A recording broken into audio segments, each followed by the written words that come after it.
Online में एक बार check करिए, आवाज आ रहा है क्या? कमेंट करेंगे अगर आवाज आ रहा होगा तो। चलिए ठीक, देखिए आप लोग का मैं छात्रावास अधीक्षक में का विषय है, उसको डील करूंगा मैं। सिलेबस अगर देखेंगे तो एकदम डिफाइंड नहीं है अभी, पूरी तरीके से डिफाइंड नहीं है अभी, क्योंकि थोड़ा सा इसमें संशय बना हुआ है। पीएससी इसका विज्ञापन निकाला था, पीएससी ने अपना एक नया सिलेबस जारी किया था, बहुत ज्यादा चेंजेस नहीं किया था पीएससी ने, लेकिन थोड़ा बहुत पीएससी ने चेंजेस किया था। और व्यापम का देखेंगे 2016 में जो एग्जाम हुआ था उसमें थोड़ा सा अलग दिखाई देगा आपको। अगर एक बार मोटे मोटे तौर पे बात करूं मैं कि सिलेबस में व्यापम ने क्या था और पीएससी ने उसको क्या था, उसमें मैथ्स कितना है बात करेंगे। देखिए व्यापम ने 2016 में जो एग्जाम लिया था, 2016 में व्यापम ने जो एग्जाम लिया था उसमें 150 प्रश्न पूछे गए थे। समझेंगे क्या हो सकता है नया सिलेबस, 150 प्रश्न पूछे गए थे, प्रत्येक प्रश्न 1 अंक का था, मतलब कुल 150 अंकों का पेपर था जो व्यापम ने 2016 में पूछा था। अब इसमें 50 प्रश्न पूछे गए थे कंप्यूटर के, 50 प्रश्न कंप्यूटर के पूछे गए थे, जिसमें से आपको 25 नंबर लाने मिनिमम कंपलसरी थे। आपको पता भी होगा पेपर जो है वो क्वालिफाई करना ही होता है आपको। 50 प्रश्न पूछे गए थे, मतलब 50 नंबर के, जिसमें से मिनिमम 25 नंबर लाना कंपलसरी था। 25 नंबर, 25 प्रश्नों की बात नहीं कर रहा हूं, प्लस माइनस करके 25 नंबर आपका मिनिमम बनना चाहिए। 25 नंबर से कम अगर बना तो आप सीधे बाहर हो जाते, भले बचे हुए में आप पूरा पूरा स्कोर कर रहे हो, लेकिन कंप्यूटर में अगर आपका 50 में मिनिमम 25 होना चाहिए था, उससे कम होता तो सीधे बाहर हो जाते आप। 50 नंबर का पूछा गया था कंप्यूटर, जिसमें 25 नंबर मिनिमम लाना कंपलसरी था। अधिक लाते तो आपको प्रॉफिट ही मिलता उसका, क्योंकि मेरिट में आपका नंबर और अच्छा बनता। इसके बाद 20 प्रश्न पूछे गए थे छत्तीसगढ़ के सामान्य ज्ञान से, छत्तीसगढ़ जीएस 20 प्रश्न पूछे गए थे। तो 20 प्रश्न ये बने थे छत्तीसगढ़ के सामान्य ज्ञान से। इसके बाद 20 प्रश्न बने थे गणित से, 20 प्रश्न थे गणित के, 90 नंबर तो ये हो गया आपका। इसके बाद आगे बढ़ेंगे तो 20 प्रश्न थे इंडियन जीएस के, 20 प्रश्न थे इंडियन जीएस के, भारत का सामान्य, अब इसमें सब कुछ शामिल था, भारत का इतिहास, भारत का भूगोल, भारत का संविधान, भारत की अर्थव्यवस्था, सामान्य विज्ञान जिसमें भौतिकी, रसायन, जीव विज्ञान, इसके अलावा पर्यावरण, प्रौद्योगिकी, साहित्य, कला, संस्कृति, दर्शन। समझ आ रहा है? ये सारा कुछ मिला के भारत का सामान्य अध्ययन का जो सेक्शन है, यहां से पूछे गए थे 20 प्रश्न, जो कि 20 अंकों के थे। इसके बाद बात करूं, 10 प्रश्न पूछे गए थे हिंदी भाषा के, 10 प्रश्न पूछे गए थे हिंदी भाषा के, 10 प्रश्न पूछे गए थे इंग्लिश लैंग्वेज, इंग्लिश लैंग्वेज के 10 प्रश्न। इसके बाद 10 प्रश्न बना था करंट अफेयर का, 10 प्रश्न करंट अफेयर का बना था। 5 प्रश्न पूछे गए थे खेल कूद से, खेल कूद मतलब आप बोल सकते हैं करंट अफेयर ही है ये। और 5 प्रश्न बने थे देश विदेश से, देश विदेश, देखा जाए तो ये सेक्शन भी करंट अफेयर का आप बोल सकते थे, अलग से मेंशन किया था। खेल कूद 5 प्रश्न, देश विदेश 5 प्रश्न। तो देखा जाए जो 10 और 5 मतलब ये 10, ये 20 प्रश्न आप मोटे मोटे तौर पे बोल सकते हैं करंट अफेयर का पूछा था। ये था व्यापम का 2016 में जो छात्रावास अधीक्षक का पेपर हुआ था। 50 प्रश्न कंप्यूटर के, जिसमें से 25 नंबर लाना मिनिमम कंपलसरी था, उससे कम लाते तो आप बाहर हो जाते, भले बचे हुए 100 में 100 आ रहे हैं आपके, बाहर हो जाते सीधे आप। मिनिमम 25 नंबर लाना कंपलसरी था। समझ आ रहा है? इसके बाद 20 प्रश्न छत्तीसगढ़ के सामान्य ज्ञान से, 20 प्रश्न गणित के, 20 प्रश्न भारत के सामान्य अध्ययन से। भारत के सामान्य अध्ययन में बहुत सारे सेक्शंस हैं, मैंने गिनाया अभी आपको, सब कुछ मिला जुला के 20 प्रश्न। 10 प्रश्न हिंदी भाषा, 10 प्रश्न लैंग्वेज अंग्रेजी भाषा, 10 प्रश्न करंट अफेयर का सेक्शन था अलग से, 5 प्रश्न था आपका खेलकूद और 5 प्रश्न था आपका देश विदेश। तो ये खेलकूद और देश विदेश को आप करंट अफेयर में ही खींच लो, तो 20 प्रश्न थे करंट अफेयर के। ये 20 प्रश्न करंट अफेयर के बोल सकते हैं आप। ये था 2016 में जो व्यापम ने लिया था एग्जाम। अभी जो पीएससी ने जारी किया था कुछ महीने पहले विज्ञापन 500 पदों के लिए, देखे होंगे आप लोग, 500 पदों के लिए सीजीपीएससी ने जारी किया था। उसमें थोड़ा सा बदलाव सीजीपीएससी ने किया था, उसमें से थोड़ा सा बदलाव पीएससी ने क्या किया, तो पीएससी ने ये स्ट्रक्चर को सेम रखा। तो प्रश्न ही पूछूंगा, प्रत्येक 1 अंक का मतलब 150 अंक का ही पेपर लूंगा। 50 कंप्यूटर के रखे, 20 छत्तीसगढ़ के रखे, 20 गणित के रखे, 10 हिंदी का, 10 इंग्लिश का, ये सेक्शन पूरा सेम चला। यहां पे चेंज किया पीएससी ने, इंडियन जीएस का 20 ना पूछकर उसने चेंज कर दिया, इंडियन जीएस का कितना प्रश्न रखा उसने, 15। करंट अफेयर का टोटल जो 20 था, टोटल देखेंगे तो 20 था, सीजीपीएससी ने उसको क्या किया, 15 किया। तो 5 प्रश्न यहां से बच गए और 5 प्रश्न यहां से बच गए, 10 बच गए। वो 10 का सीजीपीएससी ने क्या किया था, चाइल्ड डेवलपमेंट प्रोग्राम, बाल विकास, एक नया सेक्शन ऐड कर दिया था, बाल विकास। सीजीपीएससी ने बहुत ज्यादा चेंज नहीं किया था, 5 प्रश्न इंडियन जीएस के कम कर दिए थे और 5 प्रश्न करंट अफेयर के कम कर दिए थे, बाकी को जैसा है वैसा ही रखा था सीजीपीएससी ने। कुछ महीना पहले जो विज्ञापन जारी हुआ था उसमें प्रश्न इंडियन जीएस के कम किए, 5 प्रश्न ये करंट अफेयर वाले सेक्शन से कम किए। इन 10 प्रश्न को उसने बोला चाइल्ड डेवलपमेंट प्रोग्राम, बाल विकास वाले एक नया सेक्शन को ऐड कर दिया। तो बहुत ज्यादा चेंजेस पीएससी ने किया ही नहीं था। अब बात है कि अब फिर से कौन लेगा इस एग्जाम को, व्यापम, क्योंकि आदिम जाति और अनुसूचित जाति विकास विभाग ने जो 300 पदों किया है, उस विज्ञापन में आप क्लियरली देखेंगे लिखा हुआ है कि आगे की जो जानकारी है, मतलब कब से ऑनलाइन आवेदन लिए जाएंगे, परीक्षा कब होगी, इसकी डेट, पाठ्यक्रम, ये सब वेबसाइट में जारी होगा। और वेबसाइट किसकी, व्यापम की। व्यापम की वेबसाइट में ये सब आगे चलकर जारी होगा। इसका मतलब ये कंफर्म है कि एग्जाम व्यापम लेगा। अब व्यापम हो सकता है 2016 वाले पैटर्न को रखे, हो सकता है पीएससी ने जो जारी किया था उसको रख ले, या कुछ और एक नया पैटर्न बना दे, कुछ भी हो सकता है। चांसेस हैं कि जैसे महिला पर्यवेक्षक का एग्जाम हुआ, व्यापम अपने पुराने पैटर्न पे ही लिया है उसको। शिक्षक भर्ती का एग्जाम हुआ, व्यापम अपने पुराने पैटर्न पे ही शिक्षक भर्ती भी लिया है। तो हो सकता है 2016 वाले पैटर्न पे ही ले ले, सीजीपीएससी वाले पैटर्न पे भी लेता है तो एक सेक्शन आपको अलग से कवर करना पड़ेगा, वो है बाल विकास।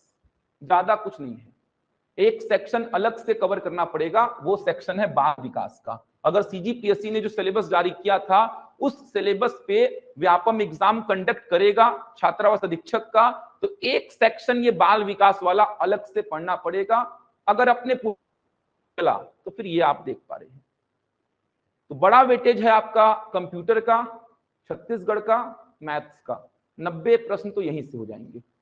तो छत्तीसगढ़ भी जल्दी ही चालू कराएंगे आप लोग का, छत्तीसगढ़ भी जल्दी ही चालू करेंगे, क्योंकि छत्तीसगढ़ के भी 20 प्रश्न आप देख पा रहे हैं, छत्तीसगढ़ का भी बड़ा वेटेज है। तो छत्तीसगढ़ भी जल्दी ही चालू कराएंगे। अभी 3 क्लासेस चल रही हैं आपकी, कंप्यूटर चलेगी, हिंदी चलेगी और मैथ्स चल रहा है। जल्द ही आपकी एक क्लास और बढ़ा सकते हैं छत्तीसगढ़ को लेकर। और एग्जाम कब होगा तो ये समझ में आ रहा है कि दिसंबर एंड जनवरी इसी के आसपास जाएगा एग्जाम, क्योंकि अभी इतने बिजी हैं कर्मचारी अधिकारी। विज्ञापन तो जारी हो चुका है 300 पदों के लिए, लेकिन व्यापम ने विज्ञापन जारी नहीं किया है। तो अच्छी बात है, अगर दिसंबर एंड में जनवरी तक एग्जाम होता है तो आपके पास समय भी अच्छा खासा है आपके पास पढ़ने के लिए। सिलेबस बड़ा है, देख सकते हैं, छत्तीसगढ़ कवर करना है, कंप्यूटर कवर करना है, मैथ्स कवर करना है, लैंग्वेज में 2-2 लैंग्वेज कवर करना है, पूरा इंडियन जीएस कवर करना है, करंट अफेयर कवर करना है, अगर बाल विकास रखा तो बाल विकास भी कवर करना है। तो सिलेबस तो बड़ा है, 1 महीना 15 दिन में खत्म नहीं होता है। तो अच्छी बात है, अगर अभी व्यापम विज्ञापन जारी नहीं कर रहा है, ये तो कंफर्म है कि एग्जाम होगा, क्योंकि 300 पदों के लिए विज्ञापन जारी हो चुका है, तो एग्जाम होगा। अब व्यापम कब ले रहा है उसको देखिए आप।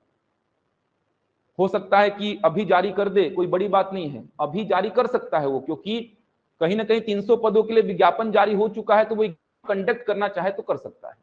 लेकिन सहकारिता वाले को कैंसिल किया है, वो अभी आगे लेगा एग्जाम ऐसा बोला है। तो उसको देख के लग रहा है कि दिसंबर एंड में जाएगा एग्जाम ये। या जनवरी स्टार्टिंग में जाएगा, तो समय आपके पास अच्छा खासा है। 2.5-3 महीने कम से कम लगेंगे अच्छी से तैयार करने के लिए।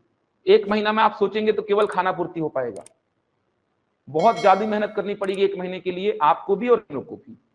2.5-3 महीने अगर समय मिलता है तो बहुत अच्छी तरीके से तैयारी हो जाएगी, बहुत अच्छी तरीके से। सीजीबी स्टार्ट करेंगे विनोद प्रमोद, चिंता मत करिए, छत्तीसगढ़ को भी स्टार्ट करेंगे। जो फैकल्टीज लेते हैं वही लेंगे, चिंता मत करिए, छत्तीसगढ़ को भी स्टार्ट करेंगे। बन जाएगा। यहां तक सिलेबस के बारे में जानकारी समझ आई। अब व्यापम क्या रखता है देखो, कुछ लोग ऐसा बोलते हैं कि व्यापम ने ट्रेंड चेंज कर दिया है, 100 प्रश्न ही पूछता है आजकल। ऐसा थोड़ी है यार, कुछ लोग का ऐसा कहना है। मैं यूट्यूब में कमेंट देखा था कि व्यापम ने ट्रेंड को चेंज कर दिया है अपना, जो भी एग्जाम निकालता है उसमें 100 ही प्रश्न पूछ रहा है।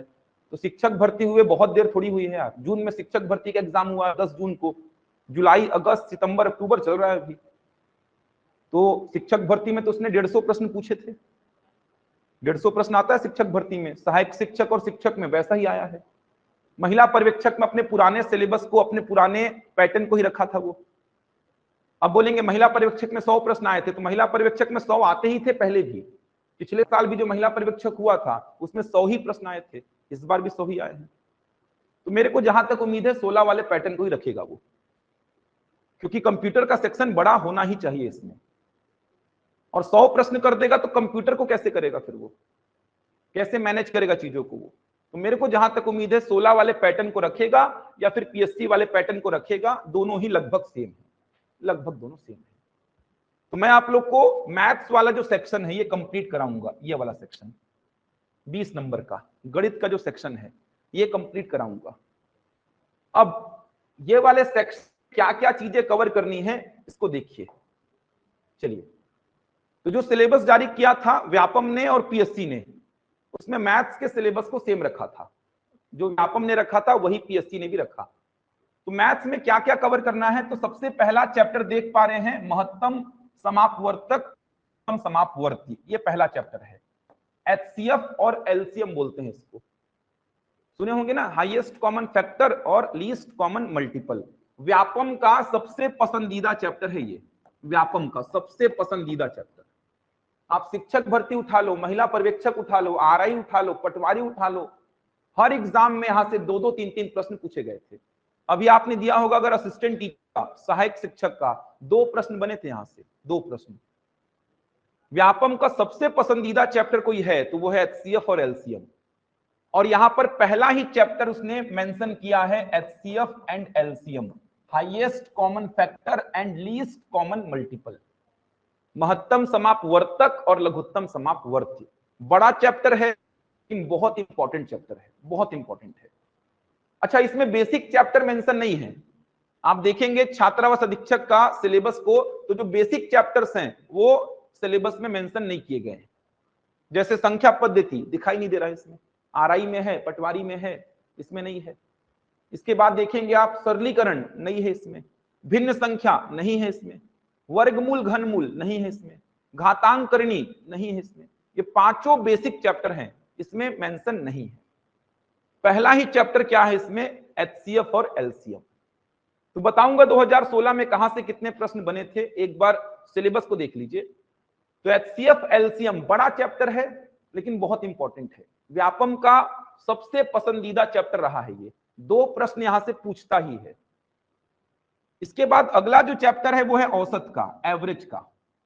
औसत निकालने से संबंधित प्रश्न लिखा है इसमें, इंपॉर्टेंट है। कोई भी कंपटीशन एग्जाम उठा लीजिए, औसत तो पूछता ही है।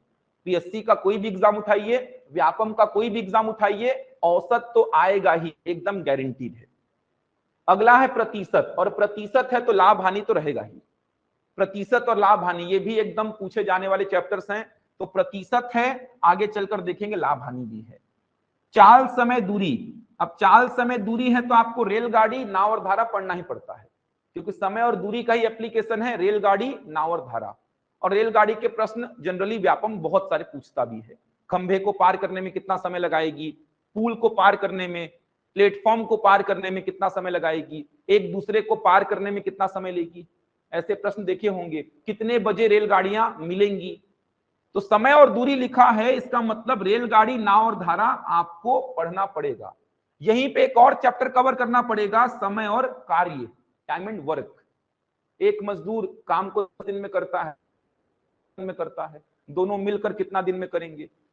उसी से लिंक होता है पाइप और टंकी। तो समय और दूरी लिखा है यहां पर, लेकिन चैप्टर इसमें बहुत सारे हैं। समय, दूरी, रेलगाड़ी, नाव, धारा, समय, कार्य, पाइप, टंकी, 5 चैप्टर हो गए। ये देखा जाए तो इतने में ही 5 चैप्टर हो गए। 16 का पेपर देखिए, समय कार्य का प्रश्न बना था, रेलगाड़ी का भी प्रश्न बना था 2016 के पेपर में। इसके आगे बढ़ेंगे और क्या क्या चैप्टर्स हैं। सामान्य ब्याज मतलब साधारण ब्याज, चक्रवृद्धि ब्याज को नहीं रखा है, केवल साधारण ब्याज को रखा है। लाभ हानि, जैसा कि मैंने बोला था प्रतिशत है तो लाभ हानि तो रहेगा ही। अनुपात समानुपात, अब अनुपात समानुपात लिखा है तो आपको मिश्रण जनरली पढ़ना होता है और व्यापम मिश्रण से प्रश्न पूछता भी है। अनुपात लिख दिया मतलब अनुपात का एप्लीकेशन है मिश्रण। प्रतिशत वापस से लिख दिया है, ऑलरेडी पहले था। इतने ही चैप्टर मेन है, आप देखेंगे तो ये देखिए, ये चैप्टर्स हैं। एकदम ओरली आप इस सिलेबस को याद कर सकते हैं। एलसीएम एचसीएफ था, औसत था, प्रतिशत है, लाभ हानि है, चाल, समय, दूरी में पूरा कवर करना पड़ेगा। समय, दूरी, रेलगाड़ी, नाव, धारा, समय, कार्य, पाइप, टंकी। बाद अनुपात समानुपात खत्म। ये देखिए, अनुपात समानुपात खत्म हो गया, साधारण ब्याज को रखा है बस। आगे बढ़ेंगे तो ज्योमेट्री वाले सेक्शन को रखा है। ये देखिए, ज्योमेट्री वाला सेक्शन है पूरा। ये कहने का मतलब रेखा, कोण, अलग अलग प्रकार की रेखाएं पढ़नी है। समांतर रेखा क्या होती है, ये सब कवर करना है आपको। अलग अलग प्रकार के कोण पढ़ने हैं। एकांतर अंतः कोण क्या होता है, एकांतर बाह्य कोण क्या होता है, शीर्षाभिमुख कोण क्या होता है, सह अंतः कोण क्या होता है, पूरक कोण क्या होता है, संपूरक कोण क्या होता है।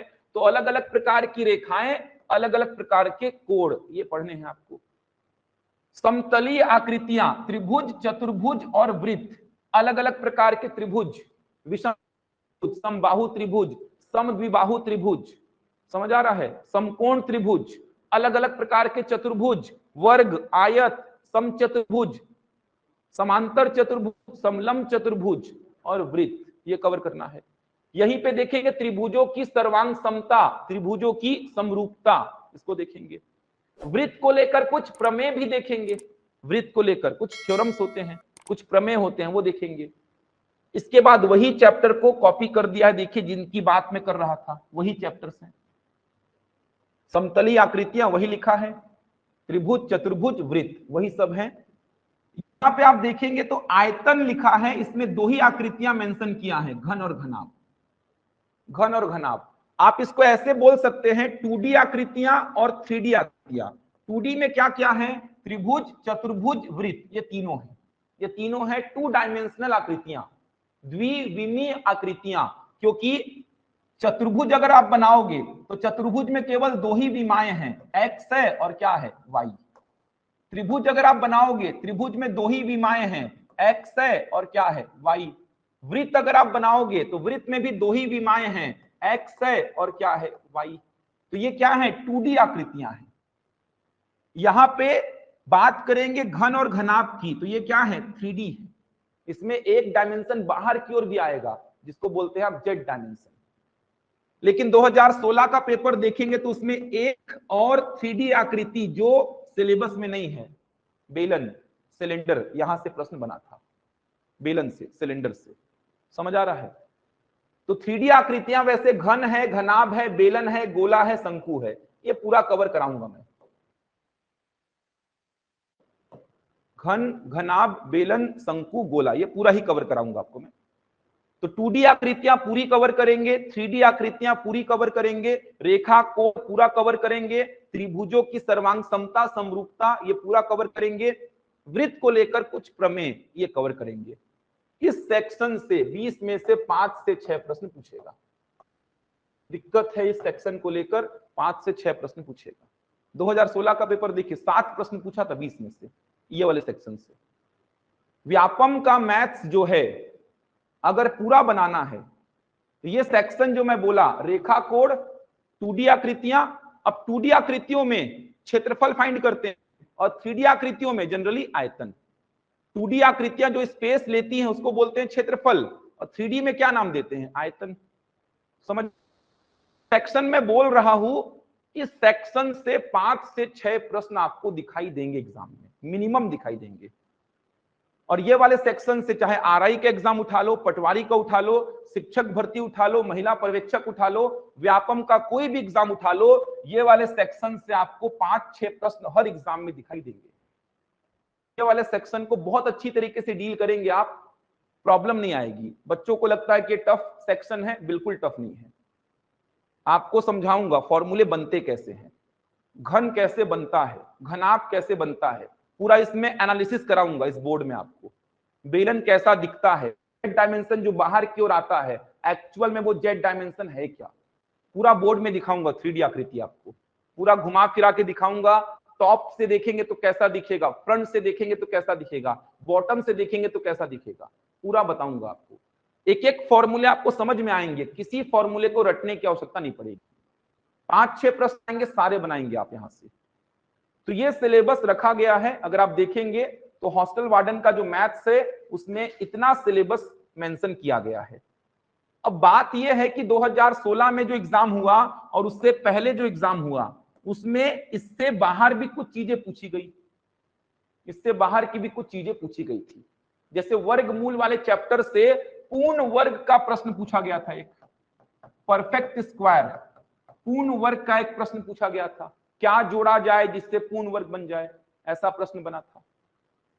तो मैं जितना भी पूछा है उन सारे प्रश्नों को डील करा दूंगा, लेकिन पहले जो सिलेबस में लिखा है उसको कंप्लीट करेंगे।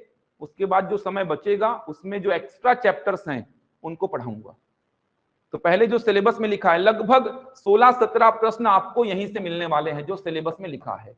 2016 का पेपर देख लीजिए, 16 से 17 प्रश्न जो लिखा है वहीं से पूछा है।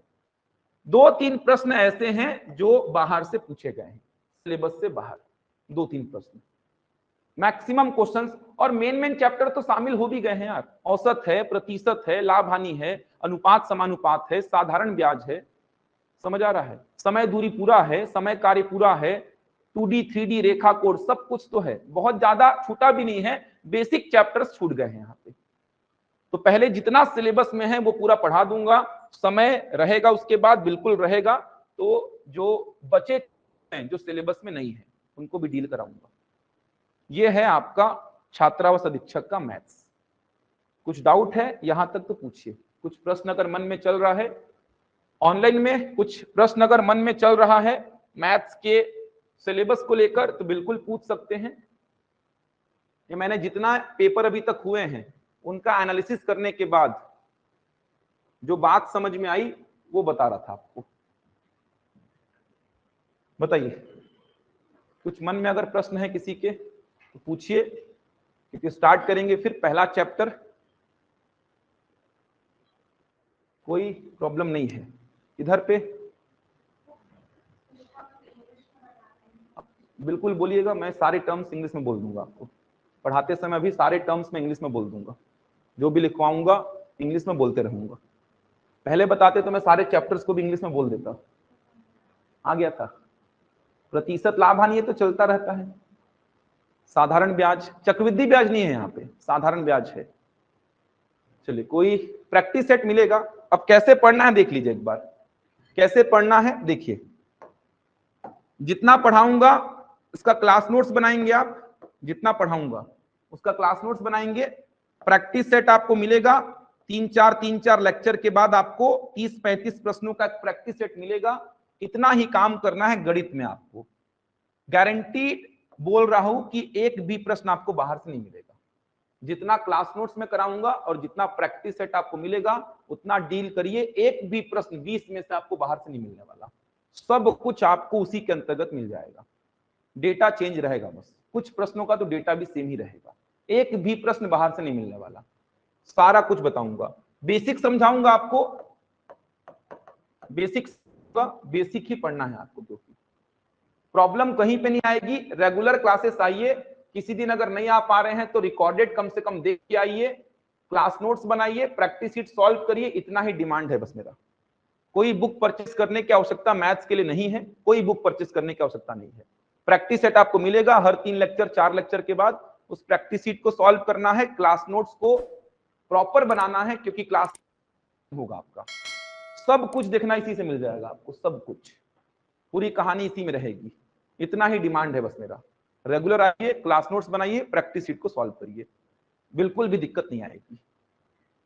चलिए पहला चैप्टर लिख लीजिए, थोड़ा पढ़ा रहा हूं, जो सिलेबस में पहले वो पढ़ा रहा हूं। अब आप बोलेंगे सर संख्या तो पढ़ाए नहीं, सीधे एलसीएम एचसीएफ में आ रहे हैं, संख्या के बारे में कोई जानकारी नहीं है, तो औसत में जो संख्या के प्रश्न आएंगे कैसे बनेंगे, साथ साथ में समझा दूंगा। समझाने में कहीं पे कमी नहीं रहेगी, समझने में एक एक बात आपको समझ में आएगी, कहीं पे डाउट आएगा ही नहीं। मैं सीधे अगर प्रतिशत लाभ हानि पढ़ाऊं तो भी आपको समझ में आ जाएगा, उसकी चिंता आप मत करिए। मैं सीधे अगर ज्योमेट्री पढ़ाऊंगा तो भी आपको समझ में आएगा, उसकी चिंता बिल्कुल मत करिए। जिन चीजों की आवश्यकता होगी वो साथ साथ में बता दूंगा मैं।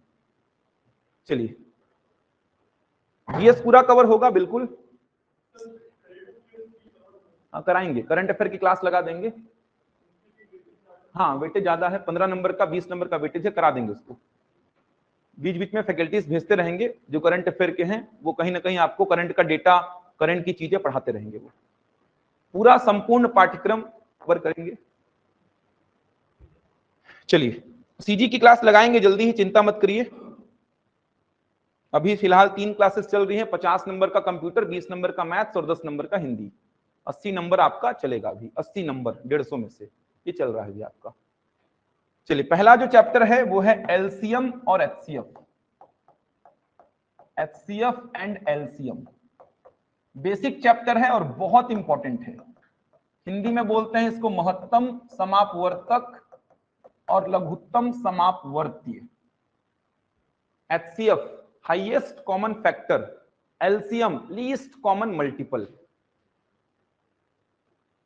राकेश त्रिवेणी रीज्वाइन करिए भाई, बाकी लोग को वीडियो दिख रहा है, एक बार रीज्वाइन करिए। वीडियो कैसे नहीं दिखेगा, सभी बच्चों को दिख रहा है। चलिए एचसीएफ और एलसीएम बड़ा चैप्टर है, बहुत बड़ा चैप्टर है। एलसीएम के बहुत सारे प्रश्न हैं, एचसीएफ के बहुत सारे प्रश्न हैं, फिर दोनों को मिक्स करके प्रश्न बनते हैं। एलसीएम का एप्लीकेशन देखना पड़ता है, जैसे ट्रैफिक सिग्नल वाले प्रश्न आपने देखे होंगे, बैल बजने वाले, घंटी बजने वाले प्रश्न आपने देखे होंगे, तो सीजीपीएससी मेंस पूछ दिया था 4 नंबर का, तो बैल बजने वाले प्रश्न को, इंपॉर्टेंट चैप्टर है ये। सीजी व्यापम के लिए तो है ही, सीजीपीएससी के लिए भी इंपॉर्टेंट है ये चैप्टर। इस साल मेंस का एग्जाम देखेंगे 4 नंबर का पूछ लिया था बैल बजने वाला प्रश्न। एलसीएम का एप्लीकेशन है वो, ट्रैफिक सिग्नल वाले प्रश्न, बैल बजने वाले प्रश्न, इलेक्ट्रॉनिक डिवाइस वाले प्रश्न, ये एलसीएम का एप्लीकेशन है। इस फ्लोर पे आपको टाइल्स बिछानी है, कम से कम कितना टाइल्स लगेगा इसमें, वर्गाकार टाइल्स। व्यापम द्वारा ये कितने बार रिपीट हो चुका है प्रश्न। कोई फ्लोर है, ये कोई फ्लोर है जिसमें आप बैठे हैं, जिसमें चेयर्स रखी हुई हैं, इसमें आपको टाइल्स बिछानी है, वर्गाकार टाइल्स, स्क्वायर शेप की टाइल्स। कम से कम कितनी टाइल्स लगेंगी आपको, इस फ्लोर का लंबाई और चौड़ाई दे दूंगा मैं। एचसीएफ का एप्लीकेशन है ये। तो आपको प्रश्न में बताएगा नहीं कि वो एलसीएम का प्रश्न है कि एचसीएफ का प्रश्न है, आपको समझना पड़ेगा क्यों एलसीएम लग रहा है, क्यों एचसीएफ लग रहा है। प्रश्न में कहीं पे नहीं बोलेगा एचसीएफ निकालो एलसीएम निकालो, आपको समझना पड़ेगा आप क्यों उस प्रश्न में एचसीएफ निकाल रहे हो, क्यों वो प्रश्न एचसीएफ का है, क्यों वो प्रश्न एलसीएम का है। तो उसके लिए सबसे पहले परिभाषा को समझेंगे आप। तो एक साइड लिखेंगे आप एचसीएफ और एक साइड लिखेंगे आप एलसीएम। परिभाषा को लिखिए, पूरा क्लियर हो जाएगा, प्रश्न को पढ़ के क्या निकालना है आपको। इनका मतलब भी समझाऊंगा, ये जो हाईएस्ट कॉमन फैक्टर है इसका मतलब क्या होता है, लीस्ट कॉमन मल्टीपल है इसका मतलब क्या होता है, एक एक वर्ड जो है उसका मतलब समझ आएगा। पहले परिभाषा को लिखिए, लिखिए एचसीएफ में लिखिए 2 या 2 से अधिक संख्याओं का एचसीएफ, 2 या 2 से अधिक संख्याओं का एचसीएफ, 2 या 2 से अधिक संख्याओं का एचसीएफ। दो या दो से अधिक संख्याओं का एचसीएफ वह बड़ी से बड़ी संख्या होती है, वह बड़ी से बड़ी संख्या होती है, वह बड़ी से बड़ी संख्या होती है, वह बड़ी से बड़ी संख्या होती है जो दी गई संख्याओं को पूर्णतः विभाजित करे। इंग्लिश में बोल दूंगा अभी मैं, जो दी गई संख्याओं को पूर्णतः विभाजित करे, जो दी गई संख्याओं को पूर्णतः विभाजित करे। दो या दो से अधिक संख्याओं का एचसीएफ वह बड़ी से बड़ी संख्या होती है जो दी गई संख्याओं को पूर्णतः विभाजित करे। The HCF of two or more numbers, the HCF of two or more numbers is the highest number which divides each of them exactly. The HCF of two or more numbers is the highest number which divides each of them exactly. समझाऊंगा इसको। LCM की परिभाषा पहले लिखेंगे, लिखिए। दो या दो से अधिक संख्याओं का एलसीएम, दो या दो से अधिक संख्याओं का एलसीएम, दो या दो से अधिक संख्याओं का एलसीएम वह छोटी से छोटी संख्या होती है, वह छोटी से छोटी संख्या होती है,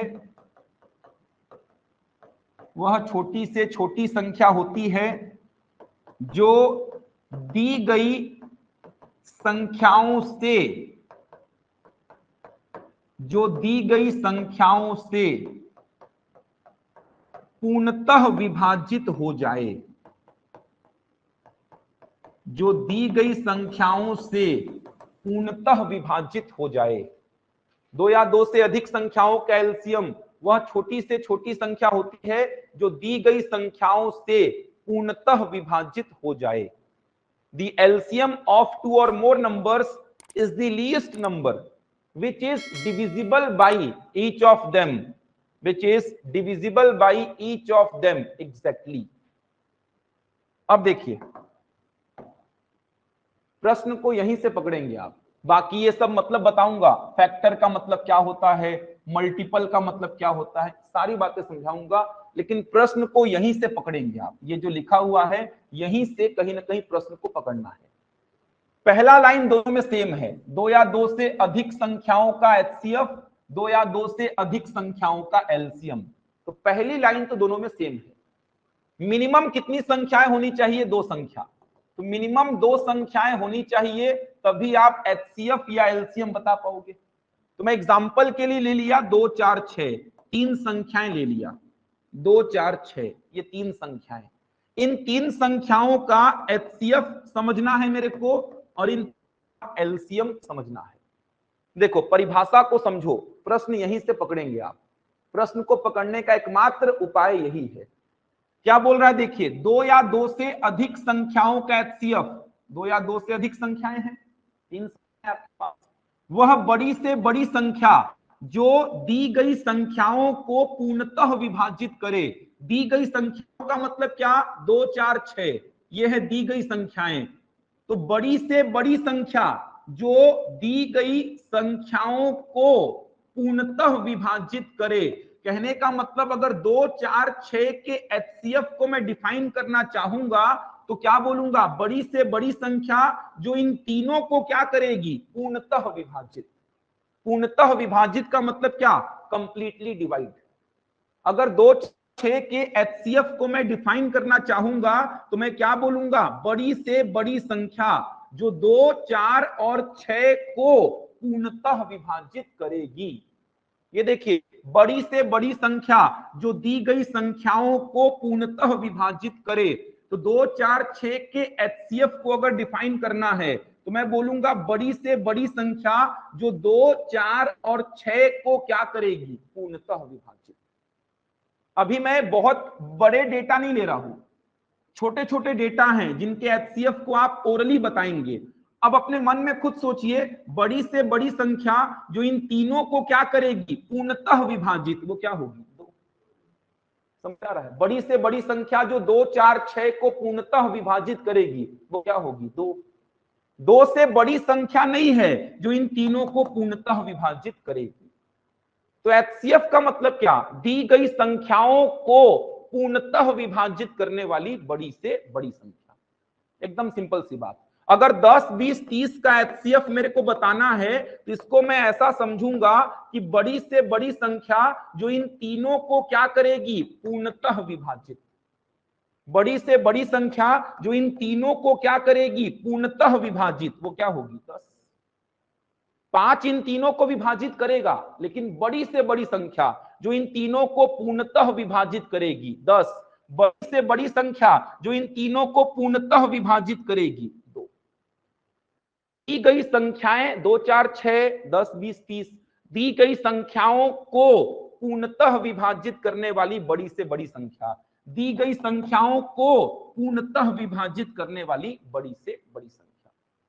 मेथड क्या होता है एचसीएफ निकालने का, वो सब मैं आऊंगा, उसको छोड़ दीजिए। एकदम छोटे छोटे एग्जांपल्स हैं, आप ओरली बता सकते हैं, क्योंकि परिभाषा को मेन समझा रहा हूं मैं। तो बड़ी से बड़ी संख्या, highest number which divides each of them, which divides each of them exactly. समझ आया? बड़ी से बड़ी संख्या जो दी गई संख्याओं को पूर्णतः विभाजित करेगी। एलसीएम की अगर बात करूंगा, देखिए 2 या 2 से अधिक संख्याओं का एलसीएम, 2 या 2 से अधिक संख्याएं, वह छोटी से छोटी संख्या होती है जो दी गई संख्याओं से पूर्णतः विभाजित हो जाए। अगर 2, 4, 6 के एलसीएम को देखूंगा तो छोटी से छोटी संख्या, छोटी से छोटी संख्या जो 2, 4, 6 से क्या होगी, पूर्णतः विभाजित। डिफरेंस समझ आ रहा है? एचसीएफ दी गई संख्याओं को पूर्णतः विभाजित करेगा और एलसीएम दी गई संख्याओं से पूर्णतः विभाजित होगा। तो 2, 4, 6 से पूर्णतः विभाजित होने वाली छोटी से छोटी संख्या क्या है, 12। 6 2 और 4 से हो जाएगी, 2 और 6 से हो जाएगी, 4 से नहीं होगी। 4 2 और 4 से डिवाइड होगी, 6 से नहीं होगी। 8 2 और 4 से डिवाइड होगी, 6 से नहीं होगी। एकदम क्लियर है परिभाषा, दी गई संख्याओं को पूर्णतः विभाजित करने वाली बड़ी से बड़ी संख्या एचसीएफ, दी गई संख्याओं से पूर्णतः विभाजित होने वाली छोटी से छोटी संख्या एलसीएम।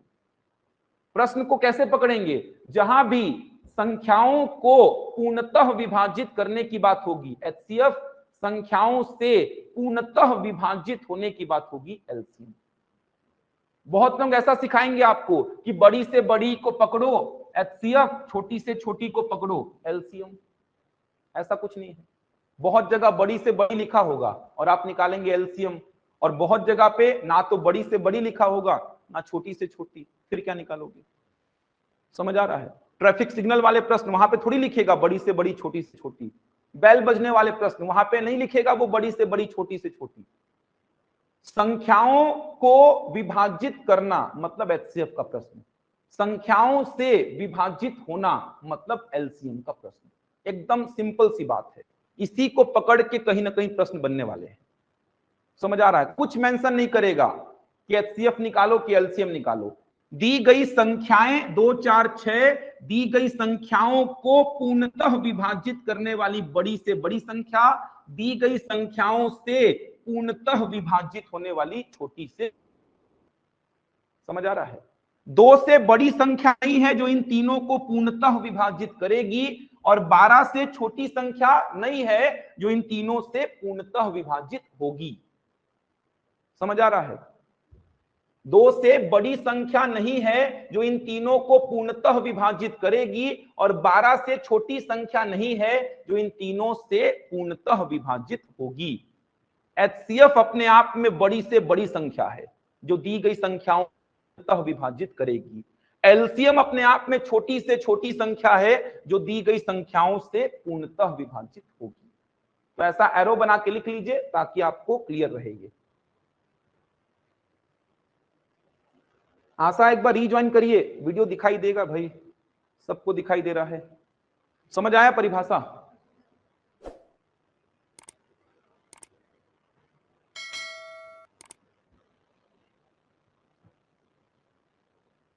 क्लास नोट्स बनाते रहेंगे, कहीं पे दिक्कत नहीं आएगा। ये तो पहला क्लास है, आगे भी देखेंगे आप। बाकी लोग कमेंट करिए ऑनलाइन में, बाकी लोग कमेंट करिए।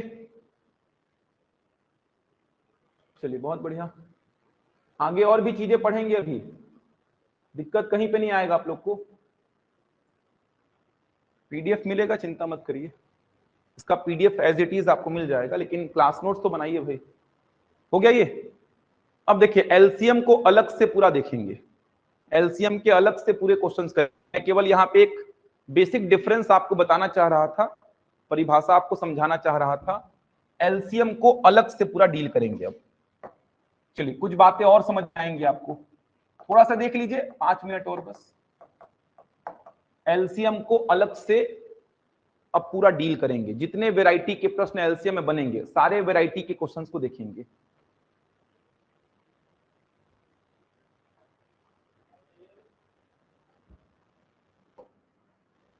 एलसीएम में कुछ नहीं है, एलसीएम क्या है? छोटी से छोटी संख्या। ये देखिए 2 या 2 से अधिक संख्याओं का एलसीएम, 2 4 6, 2 या 2 से अधिक संख्याएं, इनका एलसीएम छोटी से छोटी संख्या जो दी गई संख्याओं से पूर्णतः विभाजित हो जाए। तो 2 4 6 इन तीनों से पूर्णतः विभाजित हो जाए, तो 2 4 6 इन तीनों से भाग चली जाए, वो छोटी से छोटी संख्या क्या होगी? 12। तो एलसीएम दी गई संख्याओं से पूर्णतः विभाजित होगा, एचसीएफ दी गई संख्याओं को पूर्णतः विभाजित करेगा। चलिए कुछ और बातें समझते हैं। 2 4 6 का एलसीएम आपने कितना बताया? 12। आपने परिभाषा पढ़ी कि 2 4 6 इन तीनों से पूर्णतः विभाजित होने वाली छोटी से छोटी संख्या, यही परिभाषा आपने पढ़ी।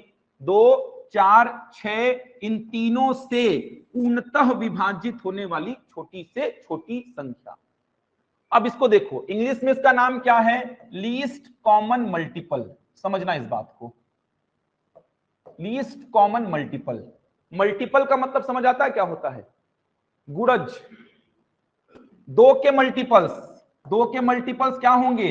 2 4 6 8 10 12 14 16, ये 2 के मल्टीपल्स। 4 के मल्टीपल्स, 4 के गुणज, 4 8 12 16 20। 6 के मल्टीपल्स मतलब 6 के गुणज, 6 12 18 24। समझ आ रहा है? मल्टीपल्स का मतलब क्या? 2 4 6 इनके मल्टी का मतलब 2 के मल्टीपल्स, 2 4 6 8 10 12, 2 का टेबल जो पढ़े हैं ना, वही 2 के मल्टीपल्स। 4 के मल्टीपल्स, 4 का टेबल। 6 के मल्टीपल्स, 6 का टेबल। हिंदी में बोलते हैं गुणज। 2 का पहला गुणज 2, दूसरा गुणज 4, तीसरा गुणज 6 8 10 12, ये सब। तो 2 के गुणज, 4 के गुणज, 6 के गुणज। 2 के मल्टीपल्स लिखे हैं, 4 के मल्टीपल्स लिखे हैं, 6 के मल्टीपल्स लिखे हैं। नाम क्या है इसका? Least common multiple. कॉमन का मतलब क्या? जो तीनों में हो। कॉमन का मतलब क्या? जो तीनों में हो। और लीस्ट का मतलब क्या? जो सबसे पहले हो।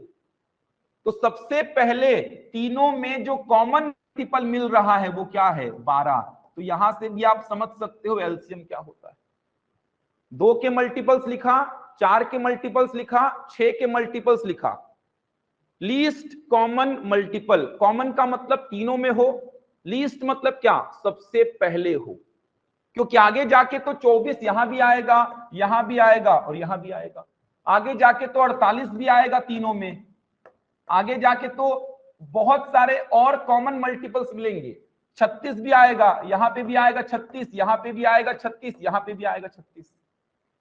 समझ आ रहा है? 48 भी आ रहा है तीनों में। लेकिन बात हो रही है किसकी? लीस्ट की। लीस्ट मतलब क्या? सबसे पहले। तो सबसे पहले तीनों के टेबल में जो कॉमन मल्टीपल मिल रहा है वो क्या है? 12। तो आप एलसीएम को ऐसे भी समझ सकते हो, 2 के मल्टीपल्स, 4 के मल्टीपल्स, 6 के मल्टीपल्स, तीनों में सबसे पहले जो कॉमन मल्टीपल मिलेगा वो क्या है? 12 है। यहीं से तो वो हिंदी वाली परिभाषा, ये जो हिंदी वाली परिभाषा आपने बनाई है, ये देखिए, ये कहां से बनाई है, इसी के नाम से बनाई है।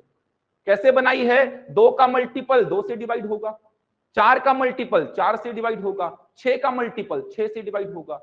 चूंकि तीनों का कॉमन मल्टीपल है, इसका मतलब इन तीनों से डिवाइड होगा। और छोटी से छोटी संख्या क्यों? क्योंकि सबसे पहला कॉमन मल्टीपल है। तो यहीं से आपने परिभाषा बना दी, छोटी से छोटी संख्या जो दी गई संख्याओं से क्या हो जाए, पूर्णतः विभाजित। समझ आ रहा है? परिभाषा हिंदी की जो मैं लिखवाया था अभी, वो कैसे बनी है।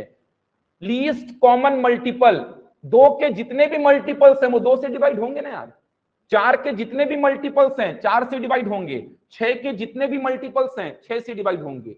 चूंकि ये 12 क्या है, तीनों का कॉमन मल्टीपल है, इसका मतलब ये 12 इन तीनों से डिवाइड होगा। और छोटी से छोटी संख्या क्यों बोल रहा हूं? क्योंकि लीस्ट कॉमन मल्टीपल है। सबसे पहले तीनों के टेबल में जो कॉमन मल्टीपल मिला है वो क्या है, 12। तो यहीं से आपने हिंदी की परिभाषा बना दी, छोटी से छोटी संख्या जो इन तीनों से क्या हो जाए, पूर्णतः विभाजित। समझ आया एलसीएम क्या होता है? तो या तो आप हिंदी की परिभाषा ध्यान रखो, छोटी से छोटी संख्या जो दी गई संख्याओं से पूर्णतः विभाजित हो जाए, या तो आप ऐसा समझो, तीनों का टेबल अगर मैं लिखूंगा, तीनों के टेबल में सबसे पहले जो कॉमन मल्टीपल मिलेगा वही क्या है, एलसीएम है। समझ आ रही है बात? समझ आया क्या होता है एलसीएम? अब इसका मेथड अगर देखूंगा, इसका मेथड, एलसीएम निकालने का जो मेथड होता है, जो विधि होती है, इसकी पहली जो विधि है यह है गुणनखंड विधि। इंग्लिश में बोलते हैं इसको फैक्टराइजेशन मेथड। देख लो इसको बस, इंग्लिश में बोलते हैं इसको फैक्टराइजेशन मेथड, एलसीएम निकालने का जो विधि है।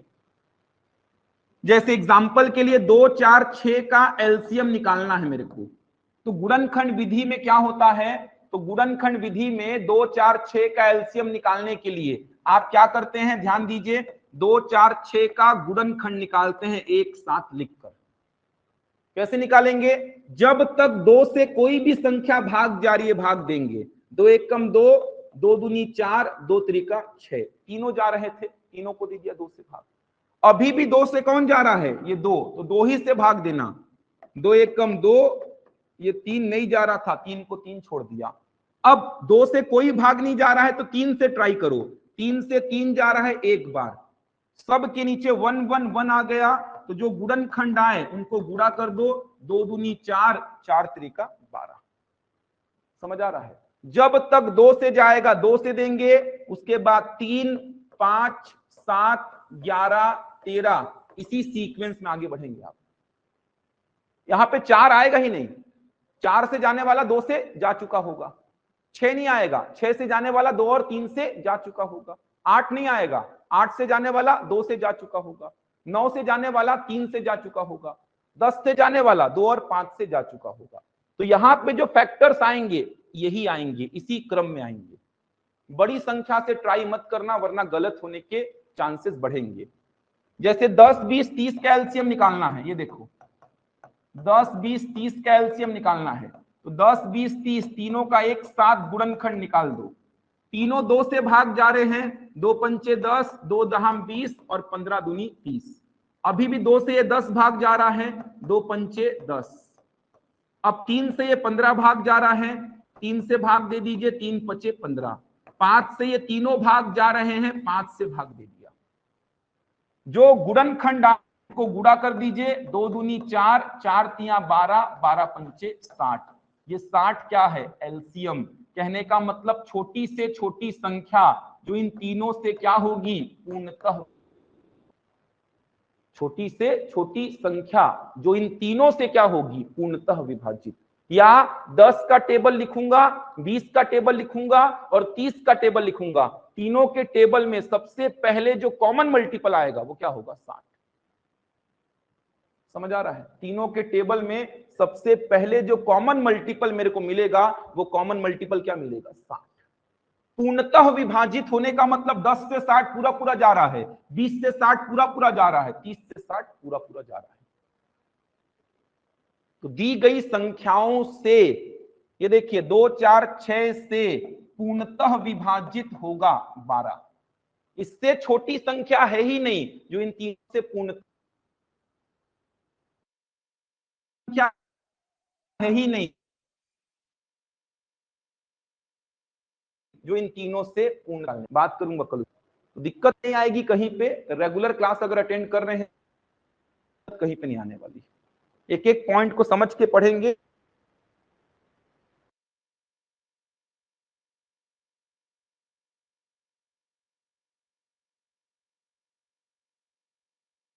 पढ़े तो भी आपको सारा कुछ समझ में आएगा।